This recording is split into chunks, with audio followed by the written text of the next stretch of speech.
Salut la famille. Lorsqu'on a une ferme, la planification et l'organisation de la ferme va se trouver indispensable. Donc, c'est quoi en quelque sorte la planification dans une ferme? Lorsqu'on parle de planification, on va se référer à un ensemble de plans, ou alors un ensemble de fonctionnalités, de systèmes que vous allez mettre en place à la ferme pour pouvoir la rendre plus gérable, plus contrôlable et plus rentable. Donc, c'est ça que je parle de planification. Donc, lorsqu'on parle de planification dans une ferme, il est plus qu'évident de pouvoir mettre vraiment des systèmes en place, qu'on va voir dans cette vidéo, qui vont vous permettre d'avoir une meilleure gestion de votre ferme et de meilleure rentabilité. Vous savez, lorsqu'on lance un projet d'élevage, ça doit être beaucoup plus fait sous forme d'une entreprise. Lorsque vous lancez un projet d'élevage, vous devrez le faire dans un but de créer une entreprise. Même si c'est une entreprise animalière, ça doit être dans le sens d'une entreprise, afin que vous puissiez avoir un plus large sens de gestion de votre ferme. Donc, vous ayez un plus large sens de vision. Que la vision soit plus grande, la vision soit plus large, que vous ne soyez pas juste restreint sur les animaux. Donc, aujourd'hui, nous allons voir 4 principaux points à planifier dans votre ferme. Cela va vous permettre de rester plus rentable et d'avoir une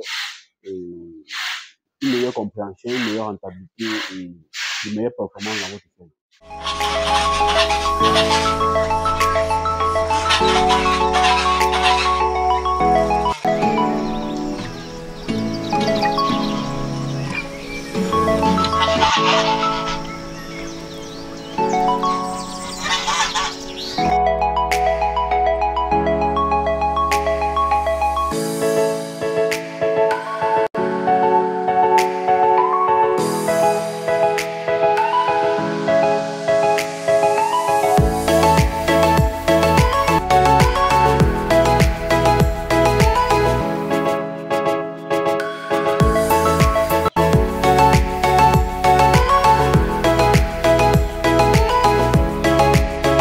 Qui suis-je?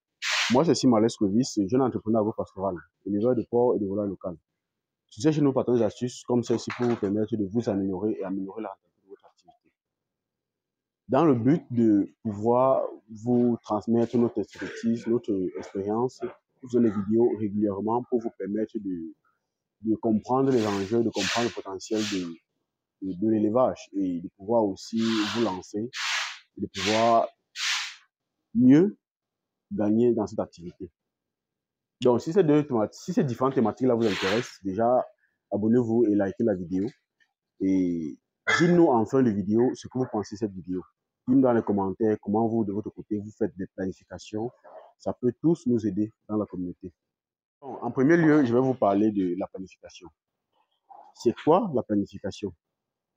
La planification, c'est un ensemble de systèmes ou un ensemble de plans que vous allez mettre en place pour pouvoir améliorer les rentabilités, améliorer la gestion de votre entreprise.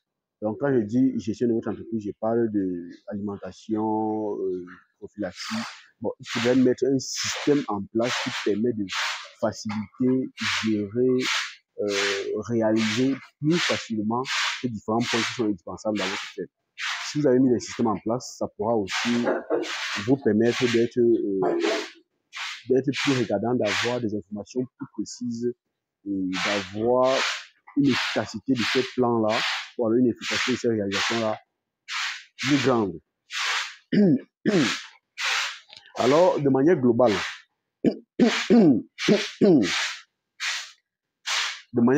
quels sont les plans de fonctionnement que vous devez mettre en place dans votre ferme pour avoir de meilleures rentabilités? Quels sont les plans de fonctionnement que vous pouvez mettre en place dans votre ferme pour avoir de meilleures rentabilités? Le premier plan que je vais citer ici, c'est de planifier, la première planification que je vais citer ici, c'est de planifier les ventes dans votre entreprise. Donc, il sera indispensable de planifier les ventes dans votre entreprise. Si vous ne planifiez pas les ventes, qu'est-ce qui va se passer? Vous allez vous retrouver en train de faire des ventes de manière anarchique et en toute période. Vous savez bien qu'il y a des périodes où la vente est très compliquée, la vente est très complexe, tout simplement parce qu'il y a des maladies, il y a des surabondance sur le marché, ça va faire en sorte que vous allez vous retrouver avec des sujets que vous allez vendre à des très bas prix, tout simplement parce que la période n'est pas propice.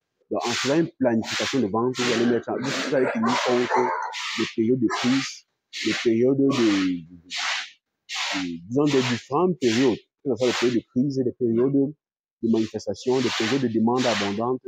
Et en mettant tout cela en place, vous allez pouvoir trouver un meilleur plan de vente que vous allez mettre en place pour pouvoir faire des plus-values lors de vos ventes. Donc, il sera important de faire des planifications de vente. Il sera important de faire des planifications de vente. L'autre planification que vous devez faire absolument, ça c'est la deuxième planification que vous devez absolument faire lorsque vous faites l'élevage du porc ou alors l'élevage de manière générale, c'est de planifier les engraissements que vous faites. Vous allez voir aussi, il y a beaucoup parmi nous que lorsqu'ils vont faire des engraissements, ils vont juste avoir des porcines et les engraisser tout simplement. Et au final, ils vont se rendre compte qu'au moment de la vente, il y a encore des périodes de crise, il y a des périodes de maladie qui vont faire en sorte que ça va biaiser un peu le prix de leur sujet. Donc, planifier aussi les périodes où vous allez engraisser vos sujets. En planifiant les périodes où vous allez engraisser vos sujets, ça va faire en sorte que vous pouvez aussi anticiper sur plein de paramètres qui vont vous permettre d'économiser de l'argent. Ça vous permet d'anticiper sur plein de paramètres qui vont vous permettre d'économiser de l'argent. La troisième planification que vous devrez absolument faire, c'est de planifier sur l'achat des intrants dans votre ferme. Il ne faudrait pas juste se lever si vous avez de l'argent pour acheter des intrants. Ça ne fonctionne pas comme ça. Si vous fonctionnez comme ça, vous êtes trop dépendant du marché. Vous êtes trop dépendant du marché. Vous devez faire en sorte que vous savez principalement les périodes à laquelle les intrants vont être en baisse et les périodes à laquelle généralement c'est un peu plus cher. Et en fonction de cela, maintenant, vous devrez vous faire une focalisation. Et généralement, en cette période, comme les aliments sont moins chers, je vais faire des achats massifs où je vais faire des achats massifs qui vont me permettre de tenir un certain temps avant que, même si les aliments sont chers, avant que je ne puisse définitivement entrer dans la situation du marché qui est normale. Donc, c'est très important de pouvoir planifier les achats des intrants. Chaque période de l'année, il y a toujours, à un moment donné, des intrants qui sont très moins chers. Chaque période de l'année.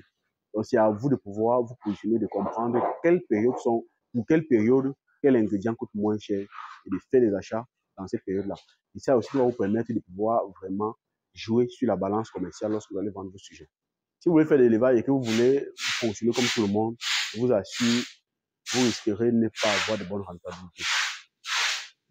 Donc, si vous voulez faire des achats d'intrants, il sera très important pour vous de planifier les périodes à laquelle les ingrédients sont moins chers et de les acheter à ces moments-là, de les acheter en quantité suffisante. Même si ça ne suffit pas, au moins ça va vous permettre de réduire les coûts de la ferme. Et ça, c'est très important.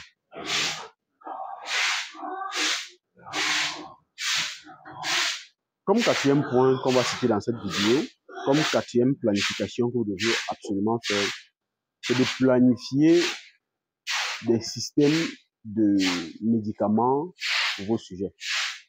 Planifier les achats, planifier la distribution des médicaments. Lorsque vous planifiez, ça vous donne un large spectre de distribution des médicaments et ça vous permet aussi d'anticiper sur les maladies. Voilà, ça vous permet de voir les périodes de maladies et d'anticiper sur la biorésistance de vos sujets bien avant. Ce n'est pas d'attendre que non. La maladie, c'est en telle période, exactement, que vous commencez à courir pour faire des traitements dans votre ferme. Il est important d'avoir un suivi général et systémique de vos sujets, de telle manière que vous savez que telle période, même si la maladie ou pas, ils vont prendre telle chose, telle période, même si la maladie ou pas, ils vont prendre telle chose, telle période, si la maladie ou pas, ils vont prendre telle chose. Et ça vous donne un système de traitement de vos sujets dans l'ensemble. Donc, avec ce système, vous pouvez avoir, avec ce système de planification, vous pouvez avoir un plus large contrôle de votre cheptel, un plus large contrôle de la gestion de l'alimentation, de la gestion de leur croissance et de la gestion de leur vente de manière plus large et plus globale. Ça fait que si vous avez pensé lors du lancement de votre projet d'élevage, si vous allez penser sous forme de business ou alors d'entreprise d'élevage, vous allez vous rendre compte que ça sera plus aisé pour vous de pouvoir vous en sortir, de pouvoir mettre ce système en place. Donc, je vous invite vraiment à penser à ce système de planification afin que votre ferme soit plus rentable. Donc, c'est ce que je vais vous partager dans cette vidéo. Avec toute cette planification, je, je vous rassure que votre ferme sera plus rentable, plus organisée, avec une plus grande vision, ou alors la vision d'ensemble sera facilement perçue. Et je pense que même vos collaborateurs pourront déjà comprendre un peu où vous voulez partir, et ceux qui veulent faire partie de votre projet vont facilement s'intégrer à votre projet. Donc, ça, c'est ce que je voulais vous partager dans cette vidéo. Alors, si cette vidéo vous a plu, déjà, likez, abonnez-vous et dites-moi en commentaire ce que vous pensez de ce que j'ai partagé dans cette vidéo. Ça peut vraiment aider quelqu'un. Donc, partagez-la massivement. Elle peut vraiment aider quelqu'un qui peut se trouver dans la difficulté. Donc, je vous invite vraiment à penser à faire un partage massif. Donc, sachez-le, ensemble, nous sommes plus forts. Ici, nous partons des expériences vécues, des échecs vécus, afin que vous puissiez aussi comprendre les enjeux et pouvoir tirer votre propre épingle de la situation, tirer votre propre expérience de la situation. Donc, ensemble, nous sommes plus forts. À tout à l'heure.